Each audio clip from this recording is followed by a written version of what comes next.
ہم ان کو رعایت دے رہے ہیں 3 مہینے کے لیے، جولائی، اگست، سپٹمبر، اور پھر اکتوبر میں موسم بہتر ہو جاتا ہے تو یقیناً یہ بجلی کی جو استعمال ہے وہ بھی کم ہوتا ہے۔ اور اس 3 مہینے کی جو ہم اپنے عام شہری، عام صارف جو ہے، یہ جس طرح میں نے کہا کہ یہ 2.5 کروڑ یہ کنزیومرز ہیں، ہاؤس ہولڈز ہیں، 94% اس کے اوپر 50 ارب روپے کی رقم خرچ ہوگی۔ پچھلے دور میں یہ کہا گیا کہ 90 دن کے اندر پاکستان میں کرپشن کا خاتمہ ہو جائے گا۔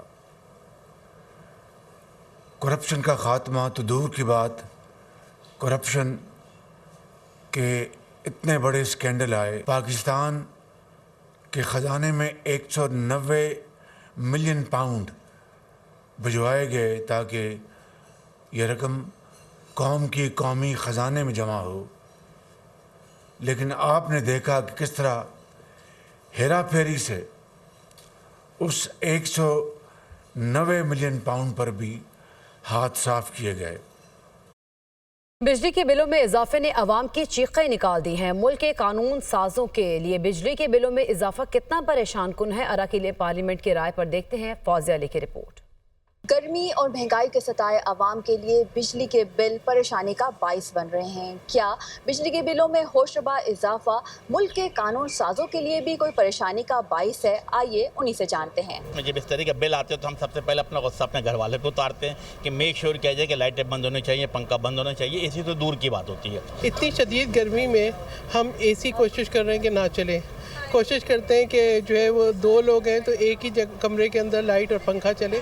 اب اگر ہم بجلی کے بل دیکھتے ہیں تو اس میں ملٹیپل ٹیکسز ہیں، مور دین 6 ٹیکسز ایسے ہیں کہ جو بالکل ہم اس کو کہتے ہیں کہ ناروا سلوک کیا جا رہا ہے۔ کنزیومر اتنے یونٹ نہیں صرف کرتے جتنا کہ ان پہ ہر قسم کا ٹیکس لادا جا رہا ہے۔ ایک ایشو ہے اوور بلنگ کا، لیکن اوور بلنگ سے ہٹ کے ٹیرف قیمت میں اور جس طریقے سے بجلی کی قیمت میں اضافہ کیا گیا ہے، اٹس جسٹ اے بگننگ۔ اس ماہ کے اینڈ پہ جولائی پہ جو بل آئیں گے اس کے بعد میرا نہیں خیال کہ پاکستان کے اندر 70% لوگ بل دینے کے قابل بھی ہوں گے۔ نہیں، میں بہت پرابلم میں تھی، بات یہ ہے، لیکن اب میں بہت بہتر ہوں 1 ماہ سے، کیونکہ میرے بیٹے نے سولر لگوا لیا ہے اور اس پہ ایک ہی دفعہ خرچہ ہوا ہے، لیکن اس سے بل میں بے حد کمی واقع ہوئی ہے۔ حکومتی اراکین کا کہنا ہے کہ بجلی کی قیمتوں میں کمی اور عوام کو ریلیف فراہم کرنے کے لیے ہر ممکن اقدامات کیے جا رہے ہیں۔ تاہم اپوزیشن اور اتحادی اراکین یہی کہتے ہیں کہ اگر بلوں میں کمی نہیں کی جا سکتی تو یہ صرف اور صرف حکومت کی نااہلی ہے۔ کیمرامین شاہین گردیزی کے ساتھ فوزیہ علی، دنیا نیوز، اسلام آباد۔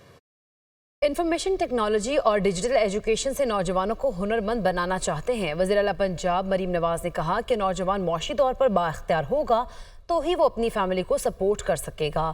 وزیر اعلیٰ پنجاب سے رکن صوبائی اسمبلی عدنان افضل چٹھا کی ملاقات ہوئی۔ عوامی فلاح و بہبود کے پروجیکٹ، عوامی مسائل اور ضروریات پر گفتگو بھی کی گئی۔ Chief minister skills development initiative نوجوانوں کے لیے کامیابی کی نوید ہوگا۔ ٹیفٹا کورسز کے لیے طلبہ کی تعداد 4000 سے بڑھا کر 40000 کی جائے گی۔ سکل ڈیولپمنٹ کی ٹریننگ مکمل طور پر فری ہے اور ٹیفٹا پروگرام میں مارکیٹ ڈیمانڈ کے مطابق کورسز شامل کیے جائیں گے۔ ترجمان پینٹاگون جنرل پیٹرک رائڈر نے کہا ہے کہ ٹی ٹی پی کے خلاف کارروائیوں میں پاکستان خود مختار ہے۔ اپنے بارڈر کی حفاظت کیسے کرنی ہے یہ پاکستان کا اپنا فیصلہ ہے۔ ہمارے پاکستان کے ساتھ دیرینہ تعلقات ہیں۔ علاقائی دہشت گردی کو روکنے کے لیے پاکستان کے ساتھ مل کر کام کریں گے۔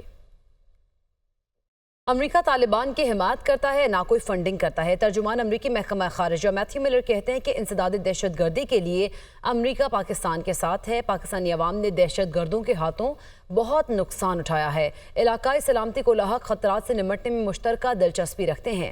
پاکستان کی عسکری صلاحیت کو بڑھانے کے لیے باقاعدہ بات چیت جاری ہے۔ اور ناظرین، شمالی وزیرستان میں سیکیورٹی فورسز کے آپریشن میں 2 دہشت گرد ہلاک ہو گئے، جبکہ فائرنگ کے شدید تبادلے میں پاک فوج کا ایک کیپٹن بہادری سے لڑتے ہوئے شہید ہو گیا۔ شہید محمد اسامہ بن ارشد کی نماز جنازہ چکلالہ گیریزن میں ادا کر دی گئی، جس میں وزیر اعظم، وفاقی وزراء اور آرمی چیف نے بھی شرکت کی۔ اسلام آباد سے رپورٹ دیکھیے۔ شمالی وزیرستان میں سیکیورٹی فورسز کا آپریشن فائرنگ کے تبادلے میں 2 دہشت گرد ہلاک، کیپٹن محمد اسامہ بن ارشد بہادری سے لڑتے ہوئے وطن پر قربان۔ چکلالہ گیریزن راولپنڈی میں نماز جنازہ ادا کر دی گئی۔ ISPR کے مطابق شمالی وزیرستان میں سیکیورٹی فورسز اور دہشت گردوں کے مابین جھڑپ ہوئی۔ اس دوران 2 دہشت گردوں کو جہنم واصل کیا گیا۔ تاہم فائرنگ کے تبادلے میں اپنے دستے کی قیادت کرنے والے کیپٹن محمد اسامہ بن ارشد نے بہادری سے لڑتے ہوئے جام شہادت نوش کیا۔ 24 سالہ کیپٹن محمد اسامہ بن ارشد کا تعلق راولپنڈی سے ہے۔ انہوں نے اکتوبر 2020 میں پاکستان آرمی کی NLI ریجمنٹ میں کمیشن حاصل کیا۔ سوگ بہرات میں والد، والدہ، بھائی اور 4 بہنیں شامل ہیں۔ شہید کیپٹن کی نماز جنازہ چکلالہ گیریزن میں ادا کر دی گئی، جس میں وزیر اعظم، وزیر دفاع، وزیر اطلاعات اور چیف آف آرمی سٹاف نے شرکت کی۔